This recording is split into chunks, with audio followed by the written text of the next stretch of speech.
this year, along with the US forces, apologies. Sophia Gaston joins me, Director of the British Foreign Policy Group. Sophia, good afternoon to you.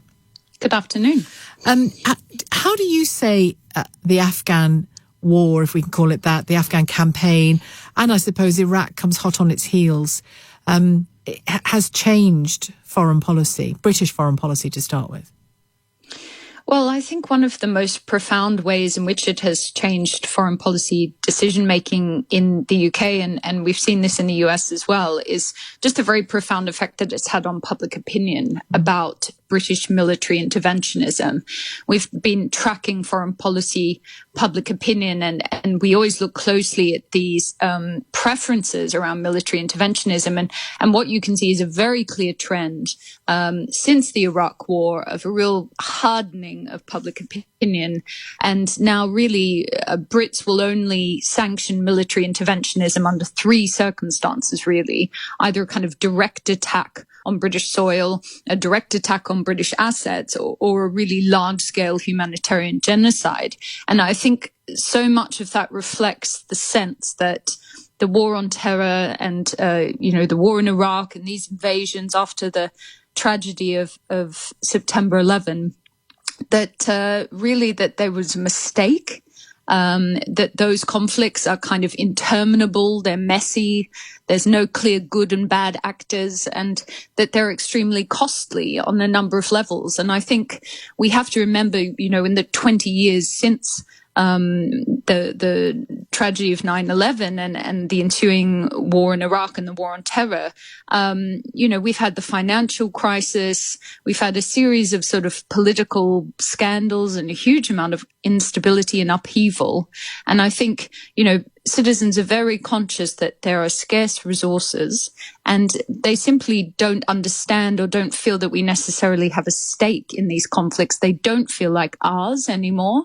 Mm. And I think particularly that moment when, Osama bin Laden was captured, I think that was a sort of step change. And you can see that in American public opinion as well, that after he was captured, it's really dramatically lowered the salience of the conflict for ordinary Americans, as well as their kind of perceptions of the risks, and really shifted the balance of the cost-benefit analysis in favour of retreat. It's really interesting you say that about the capture of bin Laden, because I remember the morning after that, or when it was announced, seeing these, I found very unpalatable scenes of lots of gung-ho young American men in particular shouting, USA, USA. And, and I understood the kind of visceral horror that they will have felt at 9/11, of course, but something about it worried me at the time when I watched it. And I wonder whether that the fact that from an American perspective, the dial went down in terms of the public's attitude to it. Such a simplistic response to the capture of one man, isn't it? I know he was an incredibly iconic figure and an important one, but it's a very simplistic response to an incredibly complex part of the world. Yeah, and I think if you think back to, the early language, the rhetoric of the kind of war on terror, you had that extraordinary moment with sort of George Bush standing on an aircraft carrier saying that it had been won.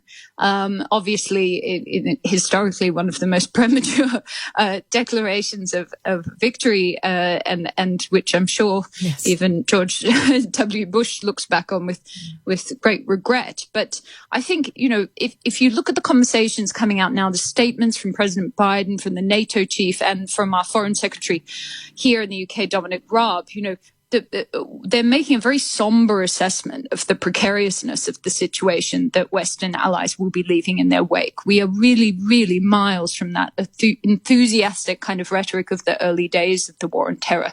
This time, I think the calculation appears to be that kind of both the war and the peace have proven to be practically unachievable and unwinnable. And we barely speak about Syria these days in any big public sense politically. The outcome of that horror was sliced up long ago, wasn't it? Once it was clear there was going to be no big international intervention.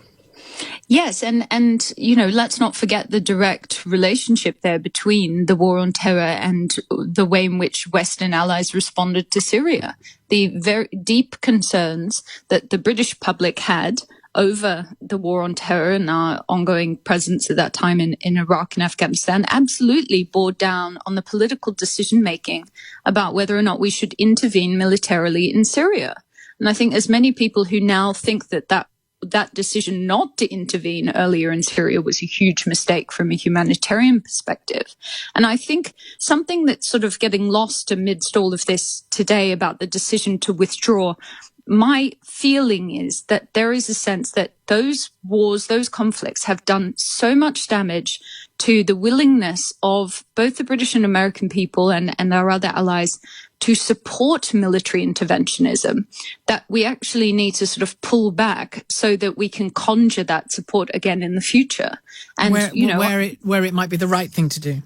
Exactly. And I think that Syria decision, that sort of hesitancy and the huge humanitarian cost of that, I think is bearing down very heavily on a lot of our politicians today. I mean, of course, on the other side, you have people making, the argument to say, yes, the situation isn't improving. The status quo is one of deep insecurity and constant danger. But, the risk of withdrawal is the further deterioration of a very fragile environment. And, there's no really good answers here. And I think you see it's very striking. The West has historically always had a very strong sense of confidence in our capacity to defeat these real challenges to our values. This is a declaration from the West that we cannot win every war and that there are going to be ongoing challenges from authoritarian states and states and actors that don't share our values, that we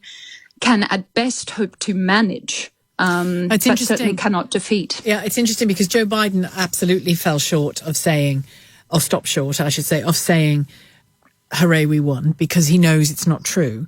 But he did talk about what he regarded as the win, which is to rout out a lot, but not all, of the terrorist infrastructure within Afghanistan, the global terrorist infrastructure within Afghanistan. Is that an example of what you mean, that you can have a win without having the win? Yeah, indeed. I mean, I think there's nobody who wants to go back to, Taliban-controlled Afghanistan and thinks that is a better state than the one that the Western allies will be leaving it now. But I think that it is true that the Western allies, even though you haven't necessarily been able to win or kind of dominate or be triumphant in the way that we historically would have wanted or expected to, the ongoing presence of allied forces in the region has been a point of stability. And I think that is a risk. And I think that all the Western nations, this is NATO as well coordinating this withdrawal too. I think they accept that certainly we're not leaving sort of with heads held high thinking, that all went well. We're leaving a situation that is going to continue to be a source of profound instability and insecurity in the years ahead. But I think in some ways it does speak to just the complexity and multitude of risks that we are facing across the world.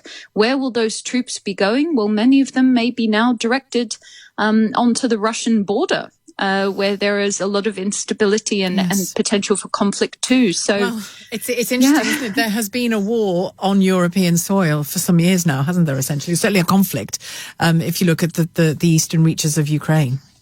Well, indeed. And I think, there hasn't been a huge amount of attention on what's been happening in Ukraine over recent years, but it has remained an area of profound instability.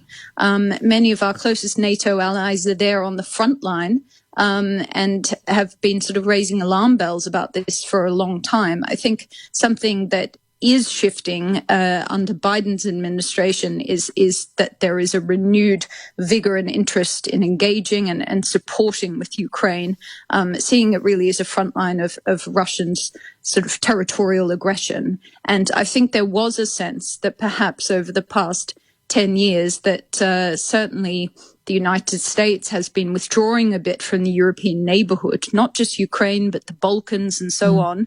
And plenty of other actors have been ready to fill that vacuum. Well, thank you, Sophia. Really interesting to talk to you. Sophia Gaston, Director of the British Foreign Policy Group. And it's timely that she finished her conversation with me talking